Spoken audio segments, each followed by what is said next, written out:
Hello everyone, we are Ferris and Gappo.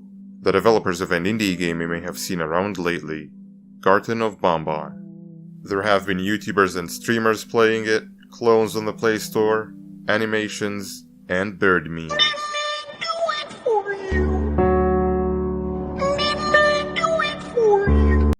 And we're very grateful for it.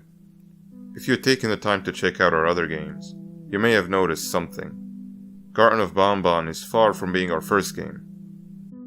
We have made games of just about every genre. Action, adventure, serious, multiplayer, horror, everything. And while some of them have had decent exposure, Garten of Banban is our most popular so far. Also, here's a little secret for you. Most of them are free if you'd like to check them out. So in short, making games has been a massive part of our lives for as long as we can remember. For an indie developer, nothing beats the feeling of watching people play your games and have fun. And knowing that some of these people were our favorite YouTubers as kids just makes it all the more crazy. Now about Garten of Banban. One of the most common questions we've seen is what inspired not just the designs of the characters in the game, but the setting of the game. Well, the idea was to have a setting that most people would be able to relate to and then put our own twist on it. Things that are relatable to anyone and everyone could be associated with their childhoods. We've had this idea for a while now, and a correct implementation is what we needed. After a lot of brainstorming and thinking, a light bulb appeared over our heads, where the idea came through. A kindergarten. Most people have been to kindergarten, and therefore most people would feel uncanny in a twisted kindergarten, and that formed the basis of our game. After deciding what kind of vibe we wanted for the game, which was a mix of unsettling and liminal, we decided to move on to the design of the character. And right off the bat, we knew two things about the monsters we wanted to design.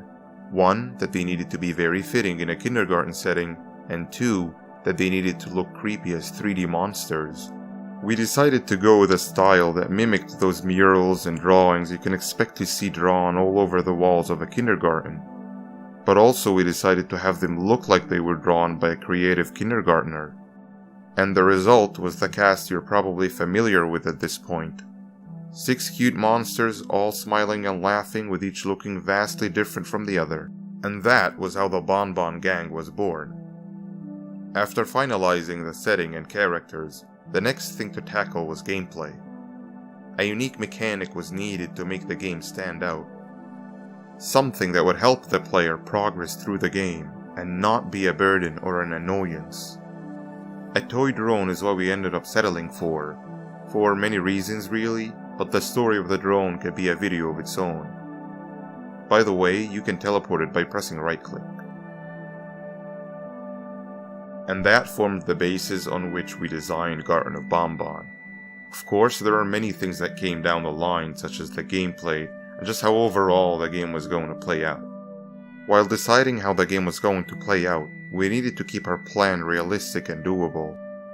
After all, we both have university as well, so we needed to find a good balance between our studies and what we love doing most, making games.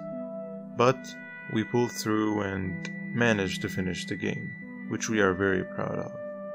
We are currently working on the second Garten of Banban, and it will be bigger, better, and scarier than the first game. The second game is available for wishlisting on Steam. Go wishlist it now, or Opala Bird will stare at you from your window for the rest of your life. And that's mostly how Garten of Banban was born.